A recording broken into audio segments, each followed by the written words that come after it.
राधे राधे दोस्तों। बहुत पुराने समय की बात है। किसी गांव में एक चौधरी और उसकी पत्नी रहते थे। वे दोनों बहुत ही मेहनती थे। उनके पास बहुत सारे खेत थे। दोनों खेतों में अपने आदमियों से मेहनत करवाते, उनकी देखरेख करते, इसलिए उनके खेतों में पैदावार भी बहुत अच्छी होती थी। उनके पास रुपए पैसे की कोई कमी ना थी। फिर भी दोनों में नाम मात्र का भी घमंड ना था। दोनों का सादा जीवन था और उच्च विचार थे। किसी से वो कभी भी कोई पंगा नहीं लेते थे और इस तरह बड़े आराम से अपनी जिंदगी गुजार रहे थे। उसी गांव में एक सेठ रहता था जो बहुत ही लालची था। वो बस यही सोचता रहता कि किसी तरह से मेरे पास बहुत सारा धन इकट्ठा हो जाए और मैं किस तरह से अपने धन को दिन दूना और रात चौगुना बढ़ाऊं। जरूरत पड़ने पर उस गांव के लोग उस सेठ से ब्याज पर पैसा लेते थे, जैसे पुराने समय में लोग लिया करते थे। और सेठ उन लोगों को बेवकूफ बनाकर उन पर मोटा ब्याज लगाता। कई बार तो खाली कागज पर उनके अंगूठे ले लेता और फिर उनकी जमीन भी हड़प कर लेता था। एक बार चौधरी अपने घर के बाहर बने हुए चबूतरे पर बैठा था। उसकी पत्नी पास वाले घर में गीत गाने के लिए गई हुई थी, क्योंकि उस घर में शादी थी, तो सभी गांव की औरतों को वहां बुलाया गया था। अकेले चौधरी का घर में मन नहीं लग रहा था, तो वह अपनी पत्नी का इंतजार करने के लिए घर के बाहर ही बैठ गया। उसी समय की बात है। वो लालची सेठ उसके घर के सामने से गुजरा। किसी से उसे लगान वसूल करना था, तो वो उसी गांव में आया हुआ था। जब उसने चौधरी को घर के बाहर बैठा हुआ देखा, तो वो उससे मन ही मन जल भुन गया। और उसके जल भुनने का कारण ये था कि वो उस नगर के राजा के अलावा किसी और को अपने से ज्यादा धनवान बनता हुआ नहीं देख सकता था, और चौधरी उससे कम पैसे वाला नहीं था। इसलिए वो सेठ चौधरी को जब भी देखता तो जल भुनकर खाक हो जाता। उसने अपने मन में एक योजना बनाई और चौधरी के पास जा पहुंचा और बड़ी जोर जोर से कान दबाकर चीखना शुरू कर दिया, हाय रे मर गया रे, हाय रे मर गया। चौधरी उसके पास आया और पूछा, सेठ जी क्या हुआ, क्या आपको कोई तकलीफ है? तो सेठ ने कहा, भाई जरा देखना, मेरे कान में कोई कीड़ा घुस गया है और अंदर ही अंदर काट रहा है, जिससे मुझे असहनीय पीड़ा हो रही है।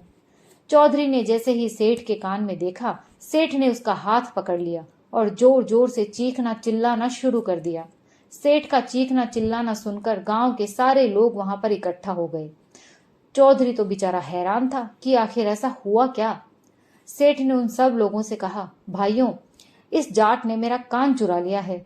सेठ की ये बात सुनकर गांव वाले बड़े हैरान हुए। भला कान की चोरी कैसे हो सकती है? उन्होंने सेठ को समझाया कि सेठ जी, आपका कान तो अपनी जगह पर ही है, चोरी कैसे हो गया?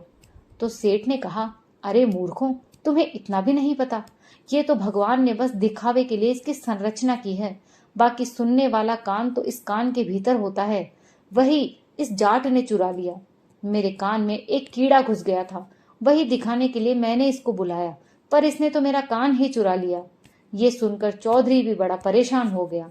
वो बोला, देखे सेठ जी, मैंने आपका कान नहीं चुराया, आप मुझ पर गलत इल्जाम लगा रहे हैं। भला कोई कान कैसे चुरा सकता है? पर सेठ तो चिल्लाए जा रहा था। गांव वालों का आलम यह था कि वो क्या बोले क्या ना बोले, किसके पक्ष में बोले। आखिर में सभी गांव वाले जरूरत पड़ने पर सेठ के पास ही हाथ जोड़े खड़े रहते थे।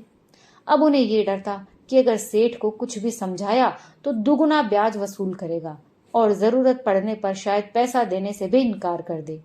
सभी गांव वालों को वही करना था जो सेठ बोले। अब सेठ दिन को रात कहे तो उन्हें रात ही बोलना था। सभी लोग चौधरी से कहने लगे, भाई सेठ जी का कान उन्हें वापस कर दो, नहीं तो अच्छा नहीं होगा। ये हमारे अन्नदाता हैं, तुम्हारी कैसे हिम्मत हुई हमारे अन्नदाता का कान चुराने की? अपने पड़ोसियों की ऐसी मूर्खतापूर्ण बातें सुनकर जाट तो हैरान रह गया। उस समय उस तमाशबीन की भीड़ में नगर का राजा भी खड़ा था। असल में राजा अपना भेष बदलकर अपने नगर वासियों का सुख दुख जानने के लिए अक्सर वहां घूमा करता था, और आज जब वो घूमने के लिए निकला तो वहां पर उसने लोगों की भीड़ इकट्ठी देखी। तो क्या माजरा है ये जानने के लिए वो भी उनके पास खड़ा हो गया। वो शुरू से आखिर तक उनकी बातें सुनता रहा, पर बोला कुछ नहीं। वो देखना चाहता था कि जाट इस मुसीबत से कैसे निकलता है। सेठ ने जब सभी गांव वालों को अपनी हाँ में हाँ मिलाते देखा तो उसने जाट से कहा, देखो चौधरी, या तो तुम मुझे मेरा कान वापस कर दो या फिर उसकी कीमत मुझे दे दो। अच्छा, तुम्हारे कान की कीमत कितनी है? जाट ने पूछा। तो सेठ बोला, मेरे एक कान की कीमत 200 सोने के सिक्के हैं। तुम मुझे सोने के सिक्के ला दो तो मैं तुम्हें बख्श दूंगा। उस भीड़ में सबसे उम्र दराज व्यक्ति गांव के सरपंच ही थे। सो सभी उन्हीं की तरफ देखने लगे कि शायद सरपंच जी ही इसका कोई सही निर्णय निकाल सकें। पर सरपंच जी भी तो सेठ से डरते थे। सो वो भी सेठ के डर के मारे जाट से ही बोल पड़े, भाई चौधरी, तुम सेठ जी का कान उन्हें वापस कर दो, नहीं तो परिणाम खुद ही भुगतना। बेचारा हैरान और परेशान जब लोगों की भीड़ को भी वहां सेठ की हाँ में हाँ मिलाते देखा तो उसने अपने मन में कुछ सोचा। सोचकर वो सरपंच से बोला, सरपंच जी, मैं अपनी गलती मानता हूँ। असल में ये हमारा पुश्तैनी धंधा है। हम लोगों के ऐसे ही कान काट लेते हैं और जब बहुत सारे कान इकट्ठे हो जाते हैं तो विदेश में जाकर अच्छी कीमत पर बेच देते हैं। हमारे देश के कान वहां पर बड़ी अच्छी कीमत में बिकते हैं। फिर गंभीर होते हुए बोला, मैं सेठ जी का कान वापस तो कर दूंगा, पर एक समस्या है। सभी लोग हैरानी से बोले, आखिर क्या समस्या है? तो जाट ने कहा, अभी अभी मैंने सेठ जी का कान चुराकर अपने भाई को दे दिया। वो भाई कान लेकर भंडार गृह में रख कर आ गया। अब समस्या ये है कि वहां पर ढेर सारे कान हैं। मैं सेठ जी का कान कैसे पहचान कर ला कर दूं? एक काम हो सकता है, अगर सेठ जी मुझे अपना दूसरा कान काट कर दे दें तो मैं इसके जोड़ी का कान ढूंढकर इन्हें वापस कर सकता हूँ। सभी गांव वाले अब जाट की हाँ में हाँ मिलाने लगे। सेठ जी, आप अपना दूसरा कान काट कर दे दो, जिससे ये चौधरी आपके जोड़ी का कान आपको ला कर दे। सेठ तो ये सुनकर हक्का बक्का रह गया और गिनगिनाते हुए बोला, नहीं नहीं, मैं अपना दूसरा कान काट कर नहीं दूंगा। मुझे कोई कान वान नहीं चाहिए। मैं एक कान से ही काम चला लूंगा। अब तो जाट पूरी हट करके बैठ गया। नहीं सेठ जी, मुझे पछतावा है कि मैंने आपका कान चुराया और आज के बाद मैं तौबा भी करता हूँ। मैं अब किसी के भी कान नहीं चुराऊंगा, इसलिए मुझे आपका कान लौटाना ही है। आप जल्दी से मुझे दूसरा कान दे दीजिए। अब तो सेठ के चेहरे पर हवाइयां उड़ने लगी। उसने कहा, भाइयों, मैं अपना कान इस जाट को नहीं दूंगा। क्या पता ये मेरा दूसरा कान भी ले जाए और पहले वाला कान भी ना लौटाए। इस तरह तो मैं दोनों कानों से वंचित रह जाऊंगा। नहीं नहीं, मैं अपना कान इसे नहीं दूंगा। अब तो जाट भी मस्खरी करने लगा। उसने कहा, तो सेठ जी, एक काम हो सकता है। अगर आपको मुझ पर विश्वास नहीं तो आप मेरे साथ चलिए और अपना कान पहचान कर ले आइए। सेठ अब अपनी ही चाल में फंस चुका था। अब वो किसी तरह से जाट से अपना पीछा छुड़ाना चाहता था, पर अब जाट भी पूरे तैश में आ गया। उसने सेठ से कहा, सेठ, या तो अपने मुंह से सारी सच्चाई बता दे, नहीं तो तुझे राज दरबार में घसीट कर ले जाऊंगा।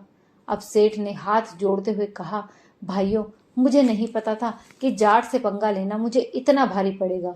मैं तो बस इसे मजा चखाना चाहता था, क्योंकि मैं इससे चिढ़ता था कि इसके पास मुझसे ज्यादा धन दौलत है। बस यही कारण था जो मैंने इस पर चोरी का झूठा इल्जाम लगाया।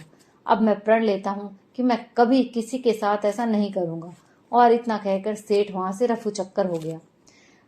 राजा उदय सिंह जाट की चतुराई से बड़े प्रभावित हुए। उसके बाद राजा अपने महल लौट गए। महल में लौटने के बाद उन्होंने अपने मन में विचार किया कि क्यों ना इस जाट की एक बार फिर से परीक्षा ली जाए। यही सोचकर उन्होंने अगले दिन उसे दरबार में बुलावा भेजा। राजा का आदेश पाकर सैनिक जाट को लेकर दरबार में उपस्थित हुआ। राजा ने दरबार में जाट का स्वागत किया और उससे बोले, चौधरी, कल हमने सारी घटना अपनी आंखों से देखी। हम तुम्हारी चतुराई से बहुत प्रभावित हुए हैं। तो ये सुनकर जाट हाथ जोड़कर बोला, अंधाता, ये तो सब भगवान की कृपा है। तो राजा बोला, अच्छा, ये सब भगवान की कृपा है, तुम्हारी बुद्धि का इसमें कोई हाथ नहीं है? चौधरी ने कहा, महाराज, मैंने ऐसा तो नहीं कहा। मैंने तो इतना कहा है कि संसार में जो भी होता है वो सब भगवान की मर्जी से होता है कि किसको बुद्धिमान बनाना है और किसको मूर्ख बनाना है। राजा ठहाका लगाते हुए बोला, अच्छा, तो तुम ये कहना चाहते हो कि भगवान ने तुम्हें सबसे ज्यादा बुद्धिमान बनाया है? तो हम तुम्हारी बुद्धिमानी देखना चाहते हैं। तुम मेरे 3 प्रश्नों के उत्तर दो। मेरा पहला प्रश्न है कि भगवान कहाँ पर रहते हैं? दूसरा प्रश्न है कि भगवान का मुख किधर है, और तीसरा प्रश्न है कि भगवान क्या करते हैं। जब राजा की ये बात जाट ने सुनी तो मौन हो गया। उसको इस तरह मौन खड़े देखकर राजा बोला, क्यों चौधरी, नहीं है तुम्हारे पास इनके जवाब? तो जाट बोला, महाराज जवाब तो हैं, पर मुझे 2-3 दिन की मोहलत चाहिए। राजा ने कहा, ठीक है, 3 दिन का समय तुम्हें दिया। 3 दिन में अगर तुमने सही उत्तर नहीं दिया तो तुम्हें आजीवन कारावास में डाल दिया जाएगा। राजा की ये बात सुनकर जाट कुछ परेशान सा हो गया और 3 दिन का समय लेकर अपने घर की तरफ चल दिया। घर आकर बुझे मन से एक चारपाई पर बैठ गया। जाटनी ने जब जाट को परेशान देखा तो उसके पास आकर पूछ ही लिया, जी क्या हुआ? इतने परेशान तो आप कभी नहीं रहे, आज क्या कारण है जो मुखमंडल पर इतनी उदासी छाई हुई है? जाट ने जाटनी की तरफ देखते हुए कहा, अरे भाग्यवान, ये समय मस्ती मखौल का नहीं है, मेरी जान पर बन रही है। अब जाटनी गंभीर होकर पूछने लगी, मुझे बताओ तो सही, बात क्या है? जाट ने शुरू से आखिर तक सारी बात जाटनी को बता दी। जाटनी कुछ देर सोचते हुए बोली, अच्छा इतनी सी बात, ये भी कोई परेशान होने वाली बात है? इसके उत्तर तो मैं तुम्हें दे सकती हूँ। तुम जल्दी से उठकर पहले हाथ मुंह धो लो, खाना खा लो, फिर मैं तुम्हें इसके उत्तर बताती हूँ। जाट हैरानी से जाटनी की तरफ देख रहा था और मन में सोच रहा था कि इतने गूढ़ प्रश्नों के उत्तर ये सीधी सादी औरत भला कैसे दे सकती है। पर जाट के पास और कोई चारा नहीं था। उसने अनमने मन से भोजन किया और अपनी पत्नी से पूछा, अरे भाग्यवान, तुम तो बड़ी भोली भाली हो, इतने रहस्यमयी प्रश्न के उत्तर भला तुम कैसे दे सकती हो? ये सुनकर जाटनी हंसने लगी और बोली, आपको तो पता है ना कि मैं भगवत कथा और सत्संग कीर्तन में जाती हूँ। मेरी भगवान में बड़ी आस्था है। मैंने भागवत कथा में बड़े बड़े विद्वानों की बातें सुनी हैं। और इतना कहकर जाटनी ने जाट के कान में उन प्रश्नों के उत्तर बता दिए। जाट निश्चित होकर सो गया और 2 दिन बाद वो राज दरबार में फिर से उपस्थित हुआ। राजा ने जब जाट को देखा तो उत्सुकता पूर्वक पूछने लगा, चौधरी जी, हमारे प्रश्नों के उत्तर दीजिए। अब जाट बोला, महाराज पहली बात तो ये कि प्रश्न हमेशा शिष्य पूछता है और उत्तर हमेशा गुरु देता है। तो इस नाते मैं आपका गुरु और आप मेरे शिष्य हुए, और गुरु का स्थान हमेशा ऊंचा होता है और शिष्य का नीचा। तो अब आप सोचिए कि आपको क्या करना है। राजा मन ही मन जाट की बुद्धिमत्ता से बड़े प्रसन्न हुए। वो उतरे और जाट को अपने सिंहासन पर बिठा दिया और खुद उनके सामने नीचे बैठ गए।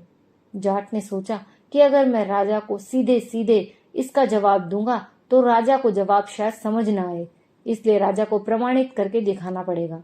यही सोचकर जाट ने राजा से कहा, महाराज आपका पहला प्रश्न था कि भगवान कहाँ रहते हैं। इस प्रश्न का उत्तर देने से पहले मैं चाहता हूँ कि राज दरबार में एक गाय मंगवाई जाए।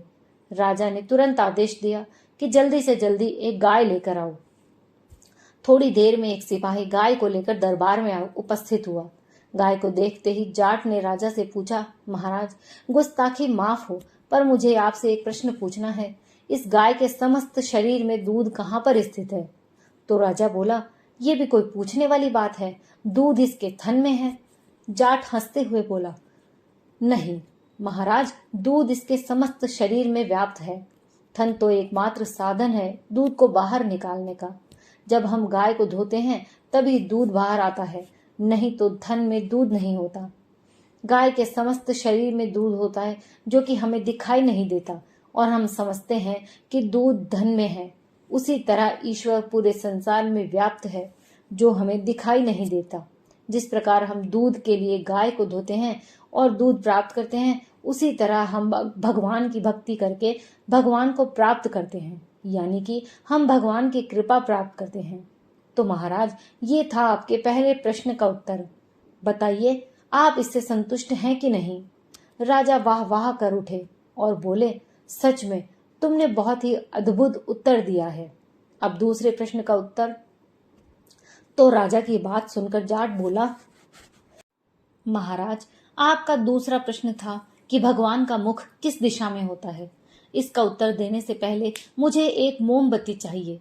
तुरंत ही एक मोमबत्ती मंगाई गई।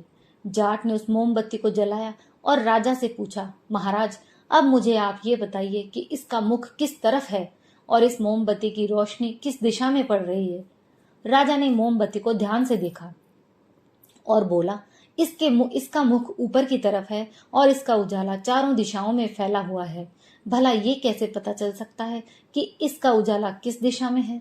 जाट हंसते हुए बोला, तो महाराज, उसी तरह भगवान का मुख भी कोई एक दिशा में नहीं है, वो अंतर्यामी है, कण कण में बसे हुए हैं। उनका मुख चारों दिशाओं में है और हम लोग ऊपर मुख करके देखते हैं कि भगवान का मुख ऊपर है, जिस तरह मोमबत्ती का मुख ऊपर है। अब आपके प्रश्न का उत्तर आपको मिल गया होगा। राजा ने तालियां बजाते हुए कहा, चौधरी, वाकई तुमने बहुत ही अद्भुत उत्तर दिया है मेरे प्रश्न का। मैं तुम्हारे प्रमाण से पूरी तरह सहमत हूँ। अब जाट बोला, आपका तीसरा और आखिरी प्रश्न था कि भगवान क्या करते हैं। तो महाराज, इसका उत्तर देने से पहले मैं आपसे एक प्रश्न करना चाहता हूँ कि पूरे दिन आप इस सिंहासन पर बैठे बैठे क्या करते हैं। राजा ने जब ये बात सुनी तो क्रोधित होते हुए बोले, तुमने ऐसे कैसे कह दिया कि मैं क्या करता हूँ। तुम्हें पता नहीं है, सारे राज्य की जिम्मेवारी मेरे ही कंधों पर है। पूरी रात मैं सोता नहीं हूँ। भेष बदलकर नगर में लोगों के सुख दुख का पता लगाता रहता हूँ। भेष बदलकर नगर में घूम रहा था, तभी तो मैंने तुम्हारी बुद्धिमानी देखी थी। क्या तुम भूल गए? पूरे राज्य की व्यवस्था और राज्य दरबार को व्यवस्थित रखना। राज्य में पानी की कमी तो नहीं हो रही, कोई भूखा तो नहीं है। पूरे राज दरबार और पूरे राज्य की बागडोर मेरे ही तो हाथ में है। सब कुछ मुझे ही तो करना होता है। राजा को इस तरह क्रोधित देखकर जाट हाथ जोड़कर बोला, महाराज, मेरे कहने का मतलब वह नहीं था जो आपने समझ लिया।